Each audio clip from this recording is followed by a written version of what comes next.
Σήμερα θα δούμε 10 συν 1 μέρη που δεν θα πιστεύεις ότι υπάρχουν και πρέπει να τα επισκεφτείς όπως έκανα και εγώ. Είναι και αυτό στα top 3 για μένα. Νιώθεις ότι βρίσκεσαι μέσα στον Αμαζόνιο, στη ζούγκλα. Άλλο ένα άγνωστο μέρος.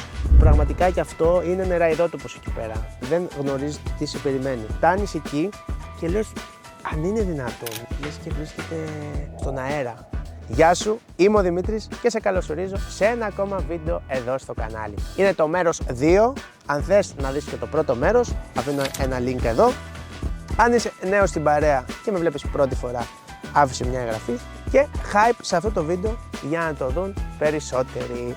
Ας ξεκινήσουμε λοιπόν γρήγορα να πάμε να δούμε αυτά τα συγκλονιστικά μέρη. Νούμερο 1, σημείωσε, καταράχτης του Καλάμαρη στη Γιάλοβα, στη Μεσσηνία.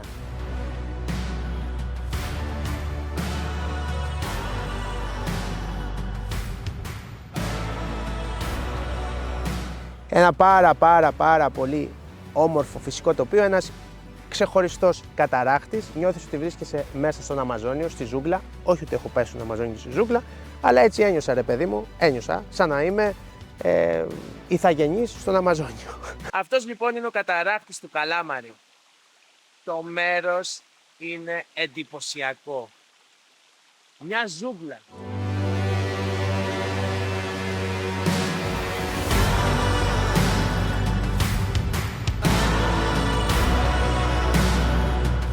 Έμορφα. Αν τα βιβλία που διαβάζαμε μικροί μιλούσαν για νεραϊδότοπους, τότε σίγουρα ένα από αυτούς είναι αυτό εδώ το μέρος. Εύκολη πρόσβαση, κοντά στη Γιάλοβα, φτάνει το αυτοκίνητο μέχρι ένα σημείο και από εκεί μια πεζοπορία περίπου με πολύ αργό ρυθμό 15 λεπτά για να φτάσεις στον καταράχτη του Καλάμαρη και να δεις αυτή τη ζούγκλα. Δηλαδή πραγματικά είναι λες και βρίσκεσαι μέσα στη ζούγκλα. Η καλύτερη εποχή για να φτάσεις εκεί είναι η Άνοιξη.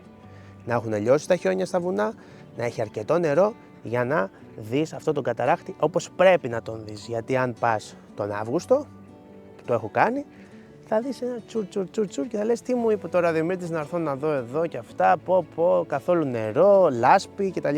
Οπότε να τον επισκεφτείς αρχές της Άνοιξης ή Νοέμβρη μήνα, αλλά να έχουν πέσει βροχές τον Οκτώβρη. Δολίνες τρύπες στα Δίδυμα. Δίδυμα Αργολίδας. Ένα αλόκοτο φυσικό τοπίο που αν έχετε λίγο φαντασία θα μπορούσε να είναι κρατήρες μετά από πτώση μετεωριτών. Σπηλαιοβάραθρα μάλλον, υποχώρησε η οροφή από το σπήλαιο και έγιναν αυτές οι τρύπες πολλά χρόνια πριν. Οι άνθρωποι της περιοχής δεν το άφησαν έτσι όμως, αξιοποίησαν το μέρος αυτό. Δεν είναι όπως το βαθύ Ζηστημάνι που δεν μπορείς να μπεις. Εδώ στις δολίνες των Διδύμων μπορείς να μπεις μέσα στις τρύπες, υπόγεια σύραγγα. Και γι' αυτό το λόγο κιόλας έχουν δημιουργηθεί και δύο εξοκλήσια. Τις μεταμορφώσεις του Σωτήρος και του Αγίου Γεωργίου, που είναι όντως μέσα στο βράχο, περιμετρικά από τη μεγάλη τρύπα. Αν βρεθείς στην περιοχή της Αργολίδας, εννοείται και στην Ερμιονίδα εκεί, να το βάλεις πιν, σημείωσέ το, δολίνες τρύπες των Διδύμων. Εξωπραγματικό, πάρα πολύ ωραία, δροσιά, με ωραία ηχό, ένα μέρος που είναι πραγματικά πάρα πολύ έτσι, ιδιαίτερο. Είναι όντως ξεχωριστό και αξίζει να το επισκεφτείς. Τρίτο μέρος, άγνωστο. Δεν θα πάει το μυαλό σου ότι μπορεί να υπάρχει τέτοιο μέρος στην Ελλάδα και κοντά στην Αθήνα για όσους ζουν στην Αθήνα. Είναι το αρχαίο ελληνικό που έγινε ρωμαϊκό λατομείο στην Κάριστο. Στην πλαγιά πίσω μου παιδιά υπήρχαν αρχαία λατομεία. Μαρτυρίες ανθρώπων μας είπαν ότι έχουν απομείνει κομμάτια, κολόνες ή αλλιώς κύλινδροι, τις λένε εδώ στην περιοχή, οι οποίες κάποιες φτάνουν τα 2 μέτρα διάμετρο. Δεν υπάρχει στίγμα, προς τα δω μας είπαν, πάμε να τις βρούμε. Και το σπουδαίο ποιο είναι, ότι πας και βλέπεις τις κολόνες, τους σκίονες. Είναι ακόμα εκεί, τους άφησαν, ήταν οι τελευταίοι που φτιάχναν μάλλον και δεν προλάβανε να τους βάλουν πάνω στα καράβια για να φύγουν και φτάνεις και βλέπεις κάτι τεράστιους σκίονες, αυτούς που κοσμούν τα μεγάλα, ας το πούμε, κτίρια και της Ρωμαϊκής Αυτοκρατορίας αργότερα, αλλά και του ελληνικού πολιτισμού πριν.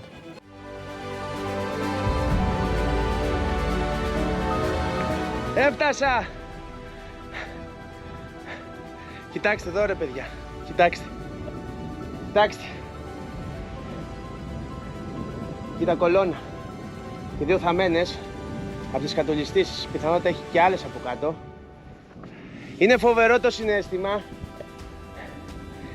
Αν σκεφτεί κανείς ότι αυτά τα πράγματα λαξεύτηκαν πριν χιλιάδες χρόνια για να κοσμήσουν μεγάλα μνημεία της Ρωμαϊκής Αυτοκρατορίας και υπάρχουν εδώ μέχρι και σήμερα για να τα βλέπουμε εμείς.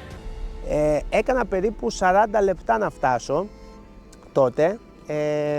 Δεν θυμάμαι να υπήρχε κάποιο σημάδι μονοπατιού, απλά υπήρχαν κάποιες πέτρες που σου έδειχναν ότι υπάρχει κάποιο μονοπάτι που οδηγεί. Δεν θα δυσκολευτείς, θα πας στο χωριό Μήλη και αν ρωτήσεις και τους ντόπιους θα σου πούν πώς θα είναι το μονοπάτι, αλλά παιδιά είναι πραγματικά φοβερό γιατί φτάνεις εκεί και λες αν είναι δυνατόν, δηλαδή είμαι πάνω σε μια κολόνα, σε αυτούς τους σκίονες πάνω, οι οποίοι έχουν λαξευτεί χιλιάδες χρόνια πριν και στέκουν εδώ μέχρι και σήμερα. Και αν σταθείς εκεί ψηλά και δεις προς τα κάτω, φαίνεται η Κάρυσος και το λιμάνι που πιθανότατα είχαν κάποιες σκαλωσιές αυτοί, με ξύλα εκείνη την εποχή, τις άλυβαν λίπος και κυλούσαν τους σκίονες και τους κυλίνδους και πήγανε προς τα κάτω στη θάλασσα, φορτώναν τα καράβια και φεύγανε. Γιατί η Κάριστος ήταν γνωστή από την αρχαιότητα, ακόμα και σήμερα, για το ιδιαίτερο ξεχωριστό πράσινο μάρμαρο. Και άρεσε πολύ στους Ρωμαίους, με αποτέλεσμα ό,τι υπήρχε το έβγαλαν και το έστελναν σε όλη την αυτοκρατορία για να κοσμούν τα κτίρια τους.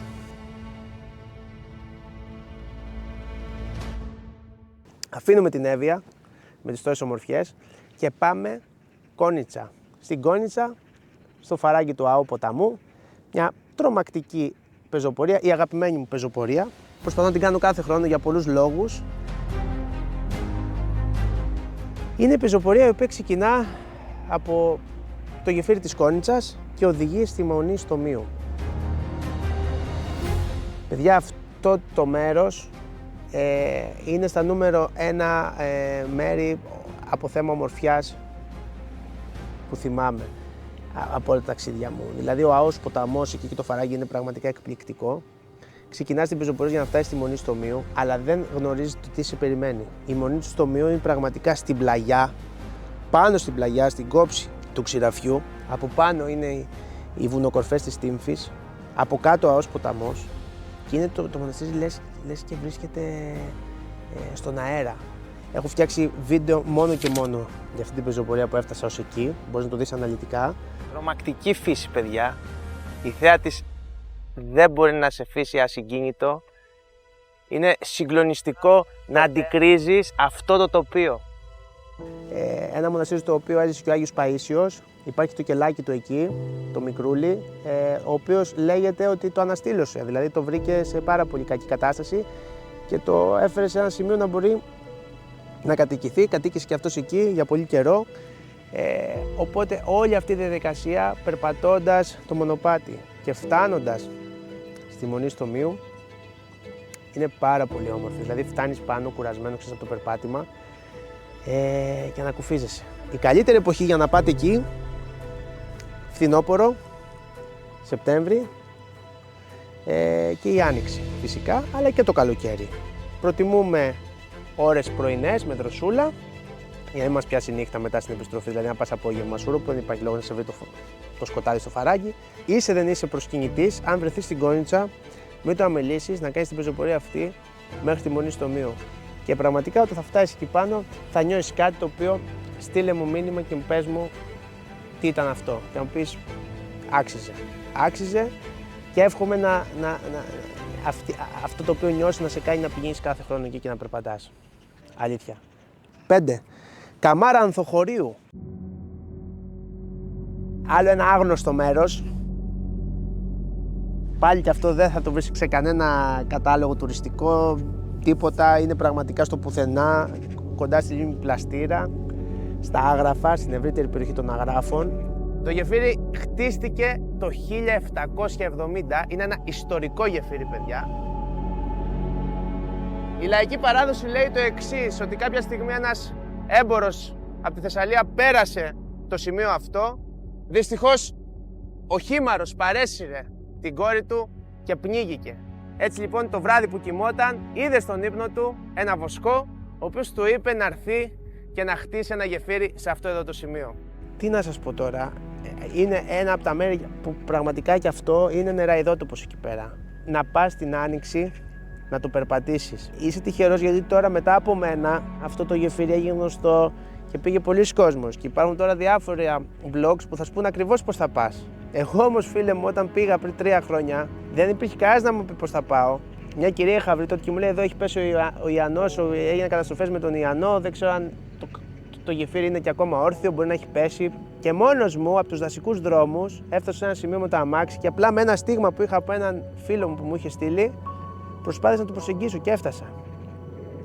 Ωστόσο, εσύ για να μην μπερδευτείς και τραβήξεις όλα αυτά για να φτάσεις σε αυτό το όμορφο μέρος, πατάς Καμάρα Ανθοχωρίου πεζοπορία στο Google και θα δεις. Υπάρχουν κάποια blogs που σου λέει πώς να το κάνεις αυτό. Την Καστανιά, αν δεν κάνω λάθος, στο χωριό, ξεκινάει το μονοπατάκι και πας. Όπως είπα και πριν, καλύτερα να το κάνεις Άνοιξη και καλοκαίρι. Έτσι, με τη δροσούλα νωρίς το πρωί, μέσα στο οξυγόνο, παιδιά, μέσα στα έλατα. Καμάρα Ανθοχωρίου. Αν επισκεφτείς τη λίμνη Πλαστήρα, σημείωσέ το να κάνεις και την πεζοπορία μέχρι εκεί. Δρακόλιμνη Τύμφης, παιδιά. Πολλά συναισθήματα. Ήταν η πρώτη μου, ας το πούμε, ολοκληρωμένη πεζοπορία με την Ελευθερία μαζί, όπου καταφέραμε και φτάσαμε πάνω στη Δρακόλιμνη και διανυχτερεύσαμε στη Δρακόλιμνη. Φοβερή εμπειρία.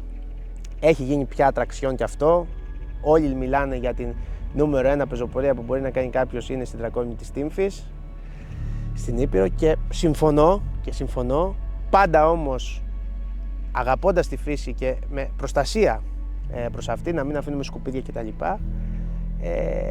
Και καλά κάνουν τέτοια μέρη στην Ελλάδα να είναι προσβάσιμο και να μπορεί ο κόσμος να το επισκέπτεται. Αλλά παιδιά, η Δρακόλιμνη της Τύμφης είναι ένα πραγματικά τρομακτικό μέρος από ομορφιά. Είναι το μέρος, είναι η Τύμφη, είναι η ενέργειά της, είναι όλα αυτά μαζί. Είναι η πιο δημοφιλής Δρακόλιμνη στην Ελλάδα. Πλήθος κόσμου την επισκέπτεται. Η καλύτερη εποχή για να φτάσεις εκεί, αν θες να δεις και λίγο χιονάκι εκεί την Άνοιξη, Μάιο, αρχές μέσα Μαΐου με τέλη κτλ. Αλλιώς μετά και όλο το καλοκαίρι. Εγώ τέλος Ιουλίου είχα πάει. Ούτως ή άλλως ανεβαίνω στην Ήπειρο το καλοκαίρι για δροσούλα και ήταν φανταστικά. Έχω κάνει και ολόκληρο αφιέρωμα εκεί. Εμείς κάναμε συνολικά 8 ώρες να φτάσουμε μέχρι τη Δρακόλιμνη. Κάναμε 4 ώρες μέχρι το καταφύγιο και περίπου άλλες 4 για να φτάσουμε μέχρι εκεί. Πηγαίναμε πάρα πολύ σιγά γιατί και η Ελευθερία ήταν η πρώτη της πεζοπορία που έκανε ποτέ, ever. Και εγώ ήμουν φορτωμένος με τα πάντα. Αξίζει όμως για μένα, αν ξαναπήγαινα, θα έμενα στο καταφύγιο της Αστράκας και μετά από εκεί δηλαδή θα έστεινα εκεί να διανυχτερεύσω και θα πεταγόμουν να δω τη Δρακόλιμνη και θα επιστρέφα πίσω να φάω, να κοιμηθώ στο καταφύγιο και όχι εκεί πάνω, γιατί πραγματικά είναι επικίνδυνο, φυσούσε πάρα πολύ δυνατός αέρας, γιατί ήθελα να στήσω τη σκηνή ψηλά για να έχω θέα τη Δρακόλιμνη όταν ξυπνήσω, να ανοίξω τη σκηνή μου και να βλέπω τη Δρακόλιμνη. Έλα όμως που το βράδυ φυσούσε εκεί ψηλά που έβαλα εγώ τη σκηνή και δεν κοιμήθηκα όλο το βράδυ, ενώ κάποια άλλα παιδιά που ήρθαν στήσανε γύρω-γύρω από τη λίμνη και πολύ καλά κάνανε, αλλά εγώ ήθελα να το παίξω έξυπνος ψηλά για να βλέπω θέα, γιατί λέω θέλω να έχω από τη μια πλευρά τη Δρακόλιμνη και πίσω την Καμήλα και την Τύμφη, την κορυφή. Μέγα λάθος, αλλά παρόλα αυτά, παιδιά, δεν είχα κοιμηθεί καθόλου, αλλά δεν θα την ξεχάσω την εμπειρία αυτή. Τα χρώματα, τα άγρια άλογα που είδα ανεβαίνοντας, τα βοσκοτόπια, υπέροχο. Αν δεν το έχεις κάνει και θες να κάνεις μια πεζοπορία που θα σου μείνει για πάντα χαραγμένη, τότε αυτή είναι η ανάβαση στη Δρακόλιμνη της Τύμφης. Σημείωσέ το να πας είτε καλοκαίρι είτε άνοιξη για να το ευχαριστηθείς. Και γιατί όχι με παρέα κιόλας, να μην είσαι μόνος σου. Τα παιδιά που είχαν έρθει τότε είχαν και κιθάρες μαζί σκέψου, είχαν κουβαλήσει. Δεν πέφτουμε και κάνουμε μπάνιο μέσα στη Δρακόλιμνη, έτσι, γιατί υπάρχει ζωή εκεί, τα δρακάκια, τα οποία επηρεάζονται από το δικό μας pH και εμείς ούτως φοράμε αποσμητικά κτλ. Που όλα αυτά μέσα στη λίμνη που δεν ανανεώνεται συχνά το νερό αλλάζουν τη σύσταση και μπορεί τα δρακάκια να πεθάνουν. Οπότε δεν κάνουμε μπάνιο, γιατί έχω δει πολλοί που πέφτουν και βουτάνε. Ας κάθεσαι εκεί, απόλαυσέ το. Δροσούλα έχεις στο υψόμετρο, δεν έχεις ανάγκη να πέσει και στη δρακόλυμη. Άστο. Φεύγουμε από εκεί λοιπόν και παραμένουμε στην Ήπειρο για άλλο ένα εξωπραγματικό μέρος, το γεφύρι της Πλάκας, στα Τζουμέρκα. Σήμα κατεθέν, με το που φτάνει στα Τζουμέρκα σε καλωσορίζει αυτό το τεράστιο γεφύρι. Το έχω βάλει στη λίστα με τα απίστευτα μέρη, γιατί παιδιά είναι το μεγαλύτερο γεφύρι που έχω δει στην Ελλάδα. Δηλαδή η καμάρα του είναι τεράστια, παιδιά. Είναι συγκλονιστικά μεγάλο το γεφύρι. Όπου διαπερνά από κάτω Άραχθος ποταμός, είναι το σημείο κίνησης για να κάνετε καγιάκ στον Άραχθο. Τελειώνουν εκεί οι διαδρομές, ξεκινούν από το πίσω γεφύρι και καταλήγουν εκεί. Ανεβαίνοντας είναι λες και θα κατακτήσεις τον ουρανό. Είχε πέσει το γεφύρι αυτό και αναστηλώθηκε και ξανακατασκευάστηκε, δηλαδή δεν είναι όπως το γεφύρι της Κόνιτσας που στέκει εκεί τόσα χρόνια. Φαίνεται ότι έχουν γίνει ενέργειες αποκατάστασης, αλλά πραγματικά είναι από τα μέρη τα απίστευτα από τον όγκο και το τεράστιο έτσι, σε έκταση τόξο που έχει αυτό το γεφύρι, που όταν φτάσει στην κορυφή του ψηλά και κοιτάς από κάτω, σε πιάνει ένα τρέμουλο. Δεν είναι. Έχω ανεβεί τόσα γεφύρια, ακόμα και στην Κόνιτσα που και αυτό είναι τεράστιο, δεν νιώθεις το ίδιο. Είναι πιο έντονο το συναίσθημα αυτό που νιώθεις στο γεφύρι της Πλάκας. Έτσι, γιατί αυτά στο μυαλό μου τα είχα πάντα έτσι. Το ένα νικούσε το άλλο για πολλούς λόγους, αλλά στο κομμάτι αυτό του ενθουσιασμού και αυτό που νιώθεις ψηλά, νομίζω το γεφύρι της Πλάκας είναι νούμερο 1 και ένα από τα μέρη που πρέπει να επισκεφτείς και να περπατήσεις, σίγουρα. Εντάξει, τώρα για το γεφύρι της Πλάκας, όλες τις εποχές του χρόνου, να το επισκεφτείτε, να το δείτε. Εντάξει, θεωρώ ότι όχι πολύ χειμώνα, γιατί αν έχει παγώσει, γιατί είναι πολύ ψηλά εκεί, μην γλιστρήσετε και πάθετε κανένα κακό. Αλλά κατά άλλα, όλο το χρόνο μπορείτε να το επισκεφτείτε.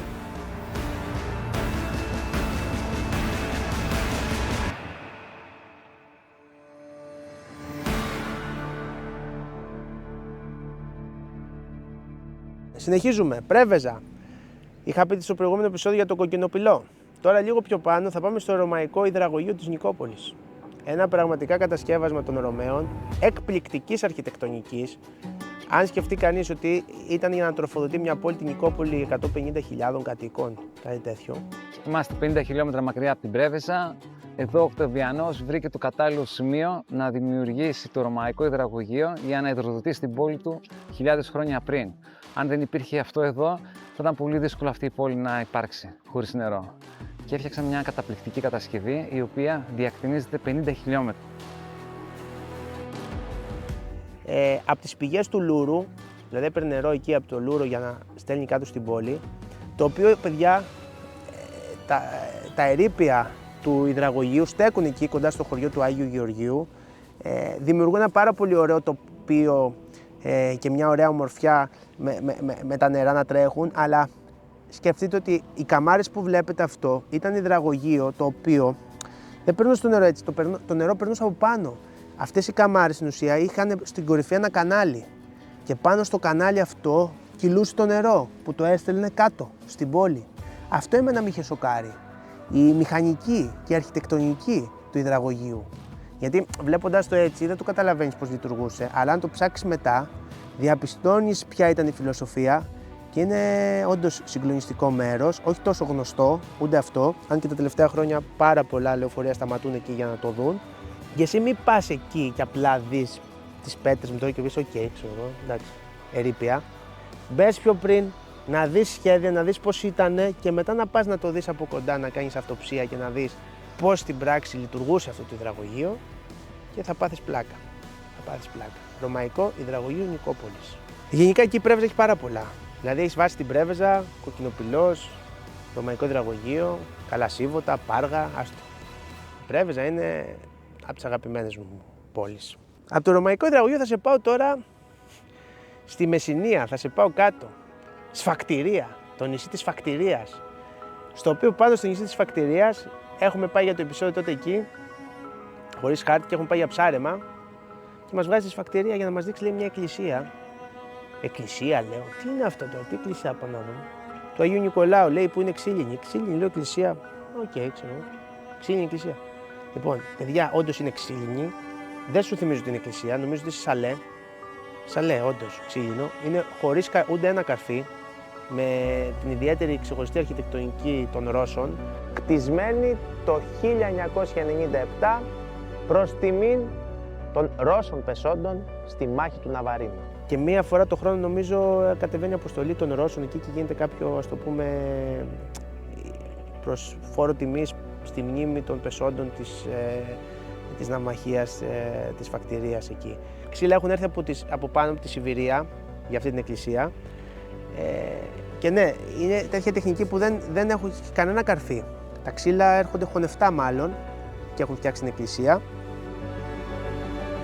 Παιδιά, δεν είχα ξαναδεί ξύλινη εκκλησία. Και αν βρεθείτε εκεί στην περιοχή, υπάρχουν καραβάκια και βαρκάκια που σε κάνουν διαδρομές, γιατί στη φακτηρία νησί δεν έχεις πρόσβαση αλλιώς, και σου προτείνω να το δεις. Μου είπανε μετέπειτα, όταν δημοσίευσα αυτή την εκκλησία, μου είπαν ότι υπάρχουν και άλλες παρόμοιες εκκλησίες στη Βόρεια Ελλάδα ξύλινες. Δεν ήξερα, εγώ πρώτη φορά είδα ξύλινη εκκλησία και γι' αυτό το βάζω σε αυτή την ενότητα με αυτά τα μέρη τα απίστευτα, γιατί δεν έχω ξαναδεί ξύλινη εκκλησία. Και όντως πιστεύω ότι ήταν κάτι που πραγματικά μπήκα μέσα και λέω όντως ήταν κάτι διαφορετικό. Ιερό ξύλινο, ας πούμε. Όλα ξύλινα. Δεν είναι ότι εμείς έχουμε συνηθίσει τον τέπλο ξύλινο, το διάκοσμο της εκκλησίας ξύλινο. Εκεί ήταν όλη η εκκλησία ξύλινη. Σας λέω. Σου λέω, όπως είναι ένα σαλέ, σκέψου, σε εκκλησία. Αυτό. Πανέμορφο. Πανέμορφο κτίριο, πανέμορφη αρχιτεκτονική και ήταν όντως κάτι πάρα πολύ ξεχωριστό. Μετά συνεχίζουμε σε εκκλησία. Πάμε στην Αρκαδία και φυσικά στη Μονή Τιμίου Προδρόμου κάτω από τη Στεμνίτσα, στο φαράγγι του Λούσιου ποταμού. Ήταν το πρώτο μοναστήρι που επισκέφτηκα έτσι. Είχα δει και εγώ κάτι φωτογραφίες τότε από ένα τουριστικό οδηγό, γιατί αυτό όντως υπάρχει στο τουριστικό οδηγό χρόνια τώρα το μέρος. Και λέω θα επισκεφτώ τη Μονή να δω που είναι έτσι κρεμασμένη πάνω στο βράχο, στο φαράγγι του Λούσιου. Ποιο ήταν το θέμα, ότι όταν φτάνεις στο μοναστήρι, περπατάς. Και όταν κάποια στιγμή κοιτάζω κάτι να δω, βλέπω κάτι μπαλκόνια. Κοιτάω, λέω. Το μοναστήρι, παιδιά, ήταν πάνω στα βράχια, κρεμασμένο όλο. Και εγώ περνούσα από κάτω. Και με το που φτάνει στην άκρη και το βλέπεις έτσι πάνω στο βράχο, πάρα πολύ ωραίο μοναστήρι, τεράστιο με τα κελιά φτιαγμένα πάνω στο βράχο. Άλλη μια απόδειξη το τι μπορούσαν να φτιάξουν οι άνθρωποι εκείνη την εποχή, ειδικά τα χρόνια της τουρκοκρατίας. Δεν γίνεται να είσαι στην Αθήνα και να μην έχεις επισκεφτεί έστω και για μονοήμερη, να κατέβεις στην ορεινή Αρκαδία και να πας στη Μονή Προδρόμου. Είναι όντως από τα απίστευτα μέρη της Ελλάδας που πρέπει να επισκεφτείς. Την εποχή της τουρκοκρατίας, εξαιτίας της θέσης του, λειτουργούσε ως ορμητήριο κατά των Τούρκων, αργότερα ως νοσοκομείο για τους τραυματίες του πολέμου. Έχω πάει πάρα πολλές φορές, έχω κάνει και επεισόδιο με την εκπομπή Χωρίς Χάρτη, έχω πάει και μόνο πολλές φορές, έχω πάει και την οικογένειά μου εκεί για να προσκυνήσουν. Γενικά έχω πάει αρκετές φορές σε αυτό το μοναστήρι και κάθε φορά είναι εντυπωσιακό, γιατί βρίσκεις αυτή την τοποθεσία με το ποτάμι στο φαράγγι στο Λούσιο ποταμό και είναι όντως φοβερό. Δεν χρειάζεται να σας πω κάτι, όλο το χρόνο μπορείτε να επισκεφτείτε τη Μονή Προδρόμου στη Στεμνίτσα. Αποφύγετε πάλι το πολύ χειμώνα, γιατί με τη λάσπη, το κρύο κτλ. Μπορεί να έχει παγώσει το καλντερίμι, γλιστράνε οι πέτρες κάτω, θέλει προσοχή. Οπότε μόνο αυτό θα πρότεινα. Οπότε να αποφύγετε το βαρύ χειμώνα για να πάτε εκεί. Εύκολη πρόσβαση, αφήνεις το αυτοκίνητό σου και περίπου 10 με 12 λεπτά περπάτημα, άνετο το μονοπάτι, με μεγάλα σκαλιά. Ο πατέρας μου που δεν βλέπει και καλά και τα λοιπά, πήγε άνετος. Οπότε στο προτείνω και σένα.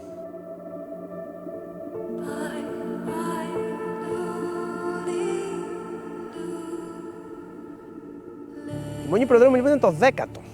Έχουμε φτάσει δηλαδή ήδη στα 10 μέρη και έχω αφήσει το συν 1, έχουμε πει, είναι και αυτό στα top 3 για μένα, τοπία στην Ελλάδα και μέρη, αν όχι το top 1 μέρος, η Βάλια Κάλτα. Η ζεστή κοιλάδα των ονείρων που έχω αναφερθεί και έχω ξαναναφερθεί πάρα πολλές φορές. Έχω κάνει ιδιαίτερο βίντεο, 2 κιόλας βίντεο για τη Βάλια Κάλτα. Έχω κάνει και Χωρίς Χάρτη, έχω πάει πάρα πολλές φορές σε αυτή την περιοχή. Η καλύτερη εποχή για να φτάσει στη Βάλια Κάλτα είναι το φθινόπωρο, για να δεις από κοντά αυτά τα χρώματα που φωνάζω τόσα χρόνια ότι δεν τα έχω δει πουθενά αλλού. Αυτό το κόκκινο, πορτοκαλό, μοβ χρώμα της Βάλια Κάλτα δεν το έχω δει πουθενά αλλού. Είναι ένα όνειρο, είναι ζεστή η κοιλάδα των ονείρων, ένα όνειρο για μένα. Δεν θα πω περισσότερα, δεν μπορώ, έχω κάνει πάρα πολλά βίντεο και να περιγράψω αυτό το μέρος. Μπορείς να πας να ανατρέξεις να τα δεις. Θα κλείσω με τη Βάλια Κάλντα, θα πω ότι η καλύτερη εποχή είναι το φθινόπωρο, εκεί, τέλος Οκτώβρη, με το πρώτο δεκαήμερο του Νοεμβρίου max, για το απόλυτο, και σου προτείνω να το κάνεις. Αν πάλι δεν μπορείς το φθινόπωρο, σαν δεύτερη λύση σου έχω άνοιξη καλοκαίρι, για να μπορείς να κάνεις και βουτιές στο Αρκουδόρεμα μέσα και στις Βάθρες, δροσερές βουτιές εκεί να δροσιστείς. Φοβερό μέρος, φοβερή ενέργεια, η Βάλια Κάλντα, τα λοιπά, τόσα τραγούδια, μελωδίες, ο ήχος, η μαύρη πεύκη, τεράστια αυτή κορμή, αυτά τα δέντρα που είναι εκεί εκατοντάδες χρόνια. Ένα μέρος πραγματικά φοβερό.